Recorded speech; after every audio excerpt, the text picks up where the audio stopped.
안녕하십니까, 역겐TV입니다. 오늘은 이분에 대해서 좀 말씀을 드릴까 합니다. 누구냐면 광개토왕입니다. 광개토왕 하면 여러분들이 알기로는 이 엄청난 전쟁을 통해서 고구려의 어떤 영토를 확장했다, 그런 왕이었다, 이 정도만 알고 있잖아요, 여러분들은. 근데 오늘 제가 말씀드리고 싶은 거는 그 정도가 아니고, 이 광개토왕이 왜 무리하게 이런 전쟁을 했을까, 이겁니다. 그 이유에 대해서 오늘 살펴보도록 하겠습니다. 먼저 이 광개토왕의 할아버지 고국원왕부터 시작이 돼야 됩니다. 이 광개토왕이 왜 무리한 대전쟁을 벌였을까? 이 고국원왕이요, 서기 342년 11월이에요. 그러니까 서기 342년에 이제 서쪽에, 고구려 서쪽에 이제 모용 선비족이 엄청난 기세로 이제 성장하고 있을 때, 그때입니다. 그때 이제 고국원왕이 고구려 왕이었고, 모용 선비족의 왕은 모용황입니다. 이 모용황이 이제 틈틈이 고구려를 공격할 생각을 갖고 있었던 거예요. 그래서 이 고국원왕이 이제 그 평양성에 있다가 환도성을 개축을 하고, 그러니까 이 모용황의 어떤 공격에 대비하려고 이제 환도성을 개축을 한 거죠. 그래서 환도성으로 갑니다. 가는데 이 큰 문제가 있었어요. 자, 뒤에서 말씀드릴게요. 어떤 문제가 있었는지. 그래서 11월에 이제 모용황이 계책을 만듭니다. 그러니까 고구려를 무작정 공격한 게 아니고, 고구려를 공격하는 루트, 제가 여러 번 방송했듯이 두 길이 있어요. 북쪽 길이 있고 남쪽 길이 있습니다. 근데 북쪽 길은 평탄한데 이제 대규모의 병력이 공격할 수 있는 그런 루트고, 남쪽 길은 좁습니다. 그리고 산맥이 있어요. 근데 이 환도성은 남쪽 길하고 가깝단 말이야.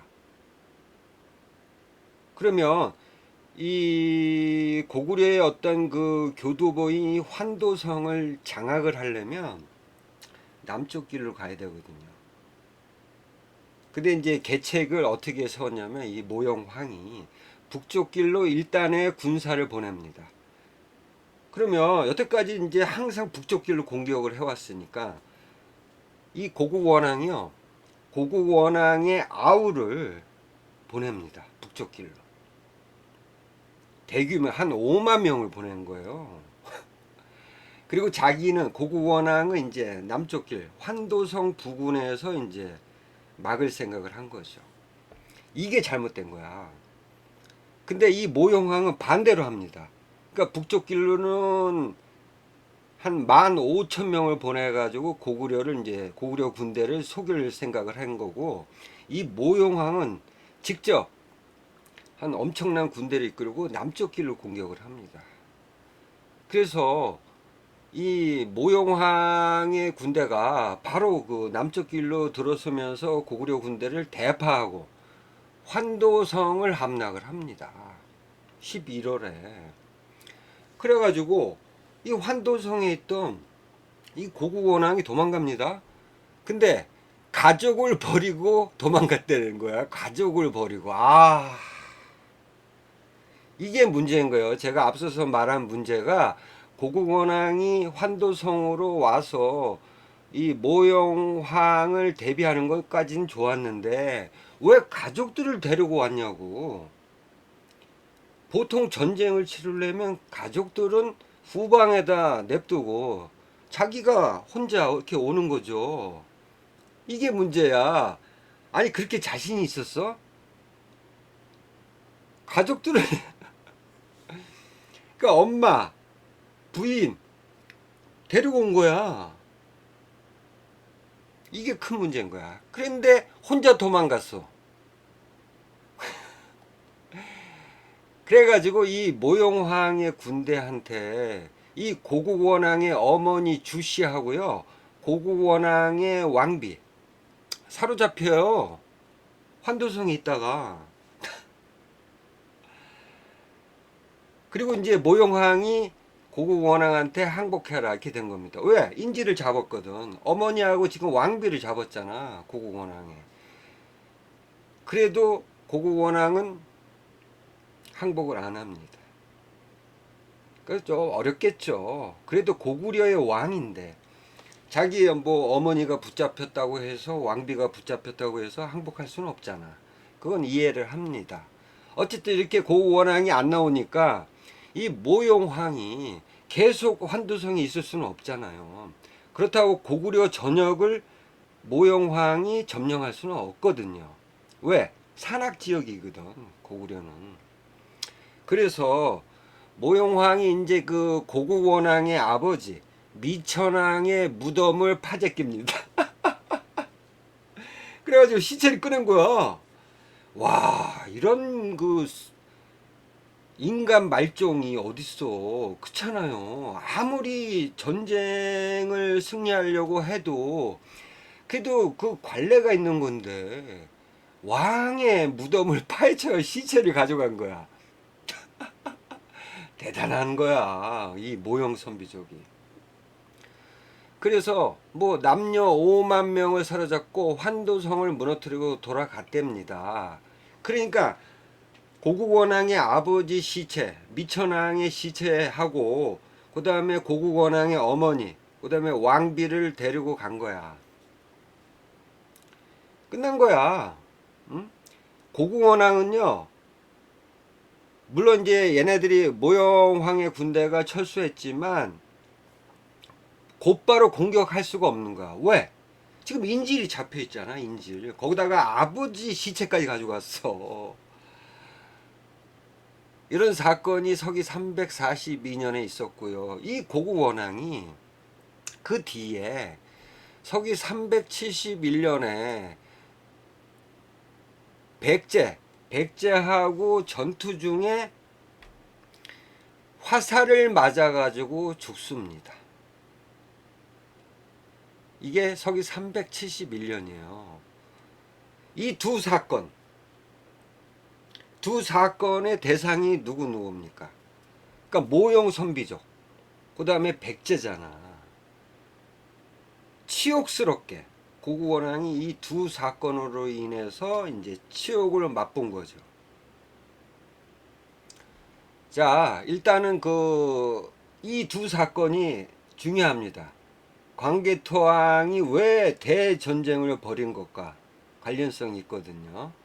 어쨌든 이렇게 이제 뭐 고국원왕 아버지 미천왕의 시체하고 고국원왕의 어머니 왕비를 데려갔잖아. 그럼 찾아와야지, 인지를. 일단 시체부터 찾아와야 돼. 자기 아버지. 이건 치욕이야, 치욕. 응? 고구려 백성들이 어떻게 생각하겠냐고. 그래서 서기 343년, 그러니까 그 이듬해요, 곧바로 갑니다. 가가지고 신하를 칭합니다. 신하. 이 정도는 돼야지. 그래야 미천왕의 시체를 줄 거 아닙니까? 그래서 신하를 칭합니다. 공격은 뭐 이건 생각할 수도 없는 문제고 신하를 칭한 거야. 왜? 미천왕의 시체를 찾아와야 되니까. 시체를 줍니다, 모용황이. 그리고 서기 355년입니다. 그러니까 355년까지 그 복수를 할 수가 없었던 상황인 거예요, 고국원왕이. 근데 여기서 이때 이제 모용황이 죽고 그 아들이 모용준이 이제 그 옛날의 왕이 되죠. 그러면 아직까지 인질이 있잖아. 미천왕의 시체는 찾아왔는데 인질을 데려와야지. 그래서 다시 고국원왕이 사신을 보냅니다, 모용준한테. 왜냐하면 이제 모용황하고 틀리잖아, 아들이니까. 잘해보자 이 뜻이죠. 그래서 사신을 보내가지고 이제 볼모를 보냅니다. 아니 뭐 조공 바치고 이거 갖고는 안 되잖아. 인지를 찾아오려면 인지를 보내야지. 뒤에서 말씀드리겠지만 이 당시에 그러니까 서기 355년에 볼모로 보낸 사람이 저는 고국 양왕이라고 생각이 듭니다. 뒤에서 말씀을 드릴게요. 왜 그런지. 어쨌든 볼모를 보내니까 이제 모용준이가 고국 원왕의 어머니를 돌려줍니다. 인지를 돌려준 거야. 근데 왕비 얘기는 없어. 왕비를 돌려줬겠지. 그러니까 그만한 볼모를 보내줬기 때문에 어머니하고 왕비를 돌려보냈다고 봅니다. 서기 355년에. 그러니까 이때까지 뭐 어떻게 할 수가 없는 거야, 고국 원왕 입장에서. 근데 간간히 이제 그 백제는 칩니다. 백제는 쳐요. 왜냐하면 이 모용 선비족을 칠 수는 없잖아. 이제 그런 상황에서 이제 서기 370년에 이 연나라가 예, 모용 선비족의 나라인 이제 뭐 전년이라고 합니다. 그러니까 나중에 이제 후연이 생기거든요. 그래서 전년이라고 해요. 이 전년이 전진이라는 나라한테 멸망을 당합니다. 서기 370년에. 그러니까 전년이 차지하고 있었던 고구려의 어떤 그 국경, 이 지역까지 전진이 차지한 겁니다. 그러니까 고국 원왕 입장에서 이 모용 선비족한테 복수를 할 수 없는 상황이 된 거야. 왜? 전진이 차지했으니까. 그래서 전진하고는 이제 화친을 맺죠. 어쨌든 이 서기 370년에 이제 전년이 멸망하기 전에 이 고국 원왕이 서기 369년에 병사를 보내가지고 백제의 국경 지역을 공격을 합니다. 근데 패전을 해요. 아, 참. 그러니까 싸울 줄 몰랐던 것 같아. 이 고국 원왕이. 어쨌든. 그리고 이제 뭐 전진이 왔으니까 화친을 맺습니다. 전진하고는. 그러니까 고국 원왕이 먼저 백제를 공격을 했잖아요. 그 백제에서 가만히 있겠냐고. 그래서 백제 그 당시 왕이 근초고왕입니다. 그래서 서기 371년 10월에요. 이 백제 근초고왕이 자기 아들인 태자죠. 금구수하고 평양성을 공격을 합니다. 근데 이때 말하는 평양성은 제가 방송도 했지만 치양성이라고 생각합니다. 황해도 사리원 부근 이 정도입니다. 어쨌든 이 평양성을 공격을 하자 그 전에 이제 고국 원왕이 친정을 한 거야. 이 평양성에 왔었던 거야. 그래가지고 이 근초 고왕의 그 백제군을 막다가 화살에 맞습니다. 화살에. 근데 바로 즉사한 건 아닌 것 같아. 왜냐하면 23일 날 죽거든요. 그러니까 화살에 맞았을 때 즉사한 게 아니야. 어쨌든 화살에 맞아서 죽긴 죽습니다. 371년에. 그러니까 고국 원왕은 자, 두 가지 사건이 벌어진 거잖아. 일단 모용 선비족한테 한 대 얻어맞고 치욕을 당했잖아. 거기다가 백제한테는 고국 원왕이 죽어버리는 그런 사건이 벌어진 거예요. 고국 원왕. 그러면 이 치욕을 어떻게 해야 됩니까? 복수를 해야 되잖아. 모용 선비족을 공격을 해야 되고 그 다음에 백제를 공격을 해야 돼. 자, 일단 고국 원왕이 죽었으면 누가 왕이 됐겠습니까? 그 아들인 구부가 왕이 됩니다. 이 사람이 소수리망입니다. 소수리망. 그러면 소수리망이 이 두 가지 백제하고 모용 선비족을 공격을 해서 복수를 벌여야 되잖아. 복수. 했을까요? 소수리망이? 서기 375년이요. 소수리망이 왕이 된 다음에 4년 후에 전진 있잖아요. 전진. 전진해서 불교를 도입을 합니다. 그리고 공인을 해줘요. 아 그래. 지금 전진이 모용 선비족의 땅을 함락을 했기 때문에 전진을 공격할 수 없고 화친을 맺었잖아. 그러면 모용 선비족에 대한 복수는 할 수가 없는 상황이야. 그러면 백제는 공격을 해야지. 백제는 그래요. 뭐 일단 뭐 불교를 도입을 했어. 좋다 이거야. 그럼 이제 백제를 공격을 해야죠. 백제를 공격을 합니다. 백제 국경인 수곡성을 공격을 합니다. 그리고 서기 376년에 백제의 변경을 또 공격을 해요. 그리고 서기 377년에 계속 고구려가 공격을 하니까 변경을 백제가 이제 치양을 공격을 합니다. 그러니까 다시 소수리방이 이제 병사를 보내서 죄송합니다. 아, 꼭 그래. 아, 죄송합니다. 어쨌든 소수리방이 백제는 공격은 하긴 해.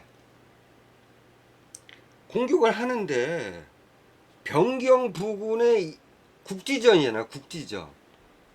소수리망이 고구원왕의 아들이잖아. 그러면 백제군한테 자기 아버지가 죽임을 당했어. 그러면 대전쟁을 벌여야 되잖아. 전면전을 벌여야지 소수리망이. 근데 변경만 그냥 뭐 수박 겉핥기 식으로 공격만 한 거야. 아 그리고 뭐 뜬금없이 378년에는 뭐 거란이 고구려를 공격을 했네. 어쨌든 간에 그러니까 소수리망이 복수를 해야 돼. 왜냐면요. 지금 소수리망이 왕이 됐잖아요. 고구려 왕이 됐단 말이야. 근데 고구원왕이 지금 백성들은 고구원왕에 대해서 어떻게 생각할 것 같습니까? 응? 모용 선비종한테 치욕을 당한 거, 그 다음에 백제군한테 막다가 죽은 거, 이거를 백성들이 모를 것 같냐고. 귀족부터 백성들이 다 알고 있지. 그럼 고구려 어떤 귀족이나 백성들은 무엇을 원할 것 같아? 소수리망이 복수를 벌이는 거를 바라겠죠. 그래야 또 왕의 권위가 서는 거고. 근데 전면전을 안 벌였어. 예? 자, 그러면 고구려 귀족과 백성들의 염원인 복수전을 벌여야 되는데 소수리망은 하질 않았다는 거야. 자, 그러면 이런 상황에서 뭔가 이 고구려의 치욕을 갚아줄 그럴 만한 인물이 소수리망을 대체하는 그런 인물들이 등장을 하게 되는 거야. 자, 이 소수리망이요. 서기 384년에 11월에 죽었다는 거예요. 뭐 죽을 수 있잖아. 근데 이 다음에 소수리망의 아들이 왕이 된 게 아니고 이 소수리망의 친아우인지 아니면 이복 동생인지는 모르겠지만 고국 양왕이 왕이 됩니다. 물론 뭐 기록상으로는 소수리망이 죽었을 때 아들이 없었기 때문에 고국 양왕이 왕이 됐다고 하는데, 자, 이 지금 고구려의 상황을 보자고요. 일단 좀 이따 말씀을 드릴게요. 일단 먼저 알아볼 사항이, 자, 제가 앞서서 말씀드렸다시피 서기 355년에 고국 원왕이 이제 그 어머니를 돌려받기 위해서 인지를 보내지 않습니까? 연나라에 모용준한테. 그 당시 제가 뭐라 그랬습니까? 볼모가 된 사람이 고국 양왕이다 라고 제가 추정을 했잖아요. 왜 그러냐면 잘 보세요. 이때 서기 355년이면요 모영준이가 남쪽으로 공격을 계속 하던 상황입니다. 그러니까 전진을 계속 공격 중이었단 말이야. 그러니까 영토 확장 전쟁을 하고 있었단 말이죠. 모영준이가. 그러니까 그러니까 중국의 남쪽을 공격을 하던 와중이야. 그러면 후방이 튼튼해야 되잖아. 그죠? 이런 상황에서 고국원왕이 인지를 보내면서 어머니를 돌려달라 그랬어요. 자, 그러면 후방을 튼튼하게 하려면 어머니를 돌려주는 게 맞아. 모영준의 입장에서. 근데 어머니를 돌려주게 되면 이제 아무것도 안 남잖아. 인질도 없고. 그러면 고구려가 후방을 공격할 수가 있단 말이야. 그죠? 그러면 자, 모영준의 입장에서는 어떠한 볼모를 받아야지만 고구려가 후방을 공격하지 않을 것 같아요. 여러분 생각을 해보세요. 그러니까 어머니를 돌려줄 만한 그만한 위치에 있는 사람이 볼모가 됐다는 거예요. 아시겠죠? 자, 그렇다면 이 고국 양왕이 이 그 고국 원왕의 아들이잖아요. 예? 그러니까 그 당시 구부가 소수리망이 태자가 됐을 때야. 소수리망이 태자가 됐는데 소수리망을 볼모로 보낼 수 없잖아. 인질로. 그럼 누가 그만한 위치에 있는, 그러니까 세자하고 동급인 그만한 위치에 있는 인물은 누굽니까? 고국 양왕이죠. 동생. 고국 원왕 입장에서는 어머니를 돌려받으려면 고국 양왕 정도의 급을 인질로 보내야 된다는 거야, 여러분. 그래서 이때 고국 양왕이 인질로 갔다고 봅니다, 저는. 아시겠죠? 그러니까 잘 생각을 해보세요. 소수리망은 그 당시 태자였어. 태자가 갈 수는 없잖아. 고국 양왕이 간 거야. 근데 기록에는 없죠. 이건 추정입니다. 정황상 그렇다는 거야. 그래서 고국 양왕이 이를 갈았을 거 아닙니까? 예? 근데 자기 형인 소수림 왕이 자기 아버지 고국 양왕의 아버지인 고국 원왕의 복수를 하질 않고 있는 상황이야, 지금 소수림 왕이. 자, 그러면 고구려 귀족과 백성들의 염원, 그리고 고국 양왕의 어떤 그런 인질로, 자기 대신 인질로 가면서까지 참고 있었는데 소수리망은 아무것도 안 한 상황이야. 이랬을 때 고국 양왕이 어떠한 선택을 했을까요? 물론 기록상은 소수림 왕이 아들이 없어서 고국 양왕이 왕이 됐다는데 저는 그렇게 안 보거든요. 뭔가 이 소수림 왕의 죽음에 고국 양왕이 관련성이 있다고 저는 봅니다. 죽였는지 아니면 어떤 방법을 했었는지 암살을 했는지 모르겠지만 저는 이 소수림 왕이 죽을 수밖에 없었던 상황이다. 그래야지만 고국 양왕이 왕이 되면서 복수전을 벌일 거 아닙니까? 이해되시죠? 상황이. 그런데 이때 고국 양왕이 이제 왕이 됐을 때 어떠한 사건이 벌어지냐면 이 전년이 이제 남쪽까지 점령을 했는데 370년에 전진한테 멸망을 당하잖아요. 이 전년이. 그래서 이제 전진이 땅이 된 거죠.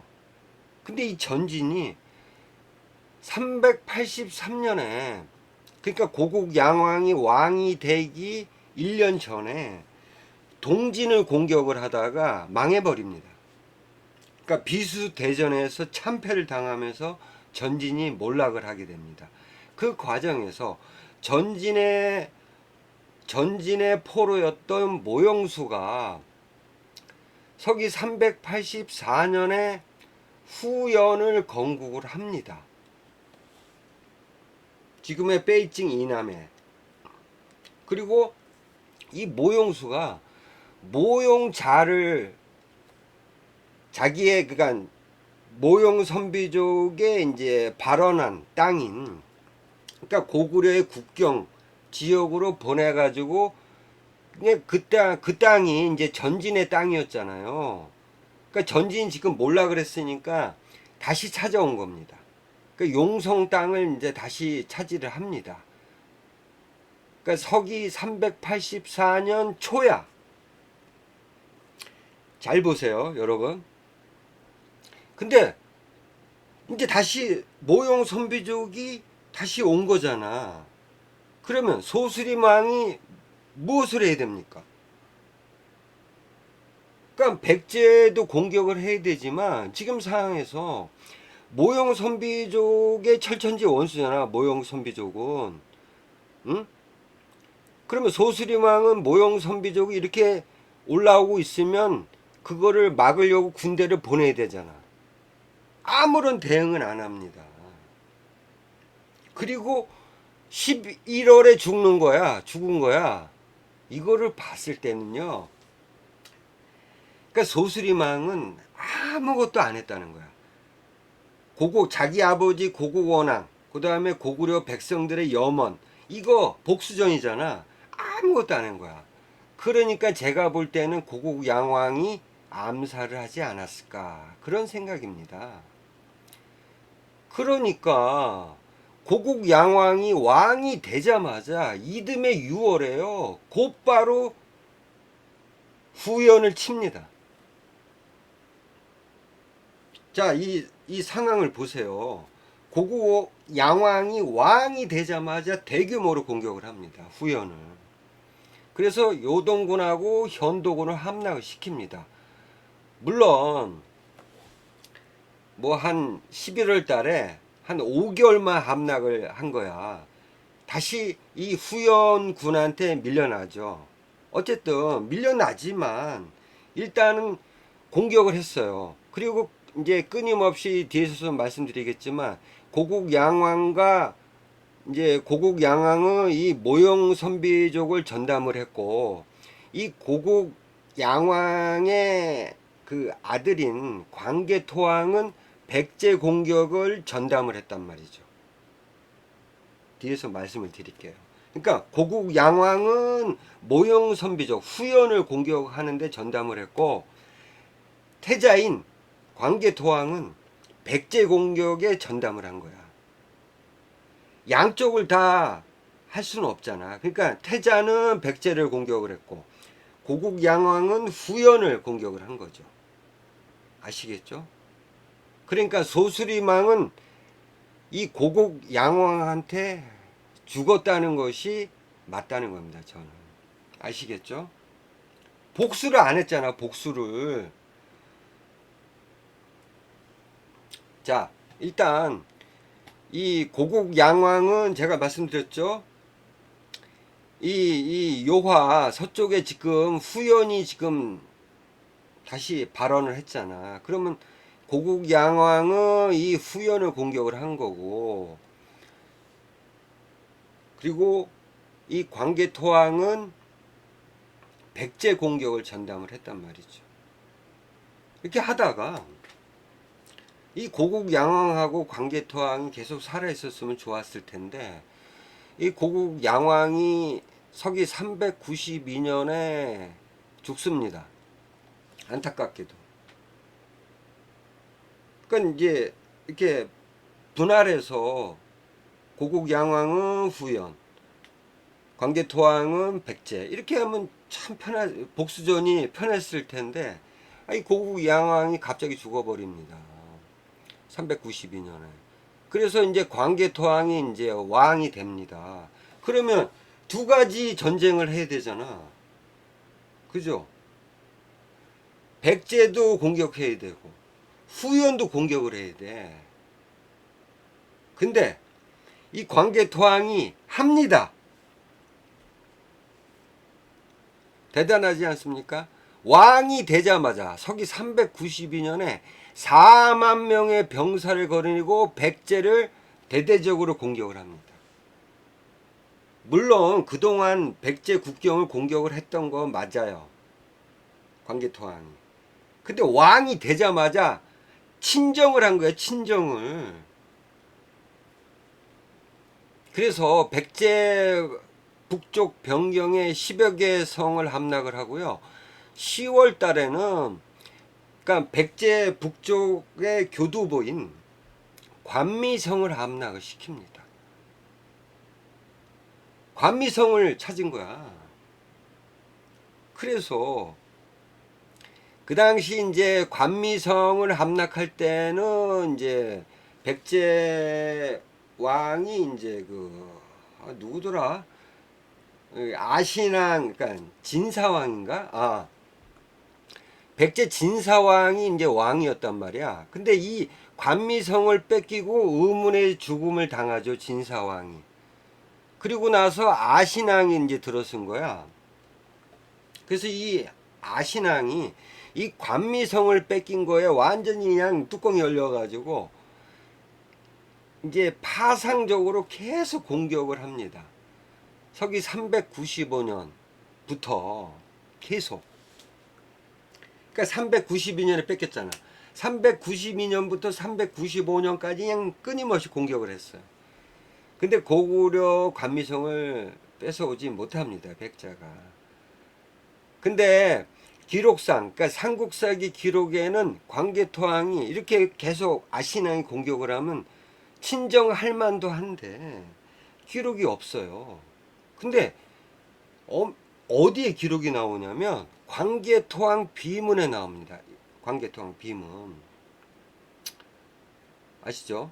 광개토왕 비문. 여기에 보면 서기 396년입니다.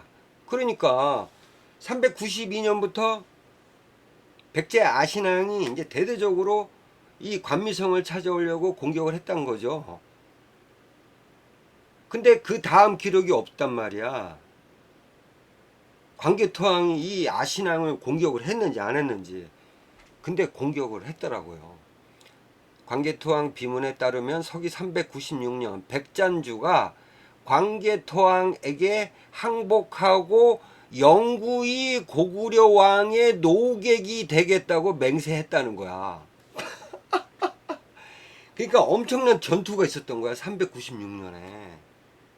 그렇지. 광개토왕이 친정을 안 했을 수가 없는 상황이지. 지금 아신왕이 계속 잽을 날리니까. 그래서 이때 어느 정도 그러니까 백제 수도를 공격을 했는지 그거는 모르겠지만 어쨌든 대전투가 있었던 것만큼은 사실인 거야. 거기서 아신왕이 이제 항복을 했다는 거야.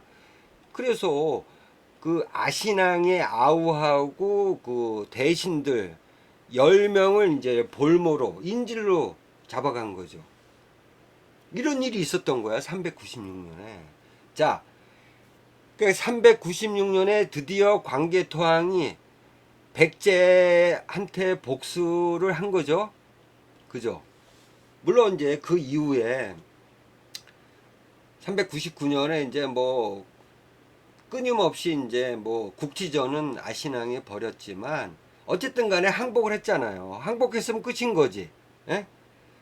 일단 고국원왕의 복수 두 가지 중에 하나는 광개토왕이 이뤄낸 겁니다. 백제한테 항복을 받았잖아. 그죠? 자, 그러면 이제 마지막 남은 이 모용 선비족의 항복을 받아내야 되잖아. 그죠? 그래서 합니다. 서기 400년에요. 이제 백제는 물론 이제 백제가 이제 국지전을 벌였지만 그거는 이제 아무것도 아니잖아. 일단 항복을 받았으니까. 그러면 이제 후연을 공격을 해야 되는데 그 당시 이제 후연 왕이 이제 모용성이 후연 왕입니다. 모용성. 근데 모용성이 개차반이야. 여자 좋아하고 막 오만하고 이랬던 놈이야. 어쨌든 이 광개토왕이 이제 백제랑 그동안 치열하게 전쟁을 했기 때문에 약간의 그 고구려 군대를 이제 회복할 시간이 필요하잖아요. 그래서 회복이 된 다음에 서기 400년에 이제 준비가 끝났으니까 이 모용성한테 사신을 보냅니다. 사신을 보내요. 그러니까 모용성을 자극하려고. 어? 근데 이 당시 그 진서에 따르면요. 이 당시 광개토왕 이름이 나와요. 고구려 왕안이 사신을 파견했대요. 물론 이제 뭐 다른 기록에도 고구려 이 광개토왕 이름이 안이라고 된 기록이 여럿이 보여요. 근데 좀 이건 아니라고 봅니다. 보통 중국 애들이 이제 오랑캐들을 부를 때 이렇게 외자를 쓰거든요. 이제 깎아내리기 위해서. 응? 그래서 고국 원앙은 뭐라고 되어 있습니까? 쇠라 그러잖아. 그리고 옛날에는 뭐 태조왕을 궁 외자로 부른다고 오랑캐들은. 근데 광개토왕 이름이 나오잖아요. 담덕. 그 다음에 고국원왕 새가 아니잖아. 사유 이름이 있잖아. 그러니까 이거는 깎아내리기 위한 어떤 중국 놈들의 이름을 지은 거죠. 안이라는 거. 이거 아니야. 안은 아닌 거지. 어쨌든 간에 이때 광개토왕이 모용성을 자극하기 위해서 사신을 보낸 겁니다. 그러니까 모용성이 이제 자극을 받은 거야. 그래서 1월 달에 이제 모용성한테 사신을 보냈거든요. 광개토왕이. 2월 달에 바로 모용성이 공격을 합니다. 예절이 오만하다. 야, 그러니까 뚜껑 열린 거야. 지금 모용성이. 제가 볼 때는 이때 광개토왕이 이제 사신이 뭐라 그랬냐면 뻔해. 야, 땅을 줘야지. 이랬을 거라고. 그래서 예절이 오만하대. 어? 그래서 뭐 직접 공격을 했대는데 잘 막아냅니다. 이걸 계기로 이제 고구려가 이제 명분을 얻었잖아. 먼저 모용성이가 군대를 이동했으니까. 근데 이 모용성이요 곧바로 죽어버려요. 서기 401년에 모용성이 죽고 그 아들인 모용희가 왕이 된 거야. 근데 이 모용희가요 이게 만만치 않습니다. 그러니까 모용성이 고구려를 공격했다기보다는 이 아들인 모용희가 무인이야, 무인. 모용희가 굉장히 이게 무인이라, 그러니까 고구려 광개토왕 입장에서는 이 모용성이 있는 것보다 모용희가 왕이 된 게 이게 좀 껄쩍지근한 거야. 그래도 광개토왕은 상관없이 공격을 합니다. 서기 402년이야. 그러니까 모용희가 왕이 되자마자 바로 공격을 합니다. 어디를? 평주를 공격합니다. 평주. 지도에 잠깐 보시면 이 요와 서쪽 이 대능하 부근이 평주입니다. 여기를 공격한 거야. 후연 땅 안으로 들어간 거야, 깊숙하게. 그래서 뭐 평주 자사가 도망가고 아무튼 쑥대밭이 된 거죠. 그리고 서기 405년부터 서기 406년까지 모용희가 가만히 있을 수는 없잖아. 한 대 얻어 맞았으니까. 그래서 고구려를 공격을 하는데 어쨌든 간에 뭐 서로 이렇게 투탁투탁 됩니다. 자, 이제 마지막 결정타를 광개토왕이 날립니다. 근데 기록에는 없어. 기록이 안 나와. 그러니까 백제도 마지막 결정타를 날린 것도 기록이 안 나오고, 이 모용 선비족 후연에 대해서 마지막 결정타를 날렸는데 기록이 안 나와. 아, 근데 어디 나오냐? 광개토왕 비문에 나옵니다. 광개토왕 비문이 없었으면 어쩔 뻔했어. 어? 서기 407년이에요. 5만 명을 파견합니다. 이때 뭐 학계에서는 이때 뭐 백제를 공격하기 위해서 5만 명을 파견했다고 생각을 하는 모양인데 아닌 거야, 상황이. 보세요. 모영이가 서기 405년부터 406년까지 고구려를 계속 공격을 했단 말이야. 결정탈릴 난리 사항이라고. 백제는요, 이 당시 아신앙이 외국한테 자기 태자를 보낼 정도로 깨갱깽하고 있는 상황이야. 무슨 백제를 공격하려고 5만 명을 보냈겠냐고. 이 5만 명은 후연을 공격하기 위해서 보낸 거야. 자, 그래서 모조리 살상하여 분쇄했다. 그러니까 후연을 멸망을 시킨 거야. 응? 후연이 멸망됐다는 기록이 뒤에 나옵니다. 드디어. 서기 408년 부견. 그러니까 모영이가 죽어버립니다. 모영이가 죽어버려요. 그러니까 고구려 군한테 죽었는지 모르겠는데 기록상으로는 이 후연의 풍발이라는 놈, 중국 놈하고 이 고훈, 그러니까 고구려계입니다. 이 고훈이 이제 풍발하고 합동으로 모영이를 죽였다는데 뭐 어느 게 맞는 건지 모르겠어.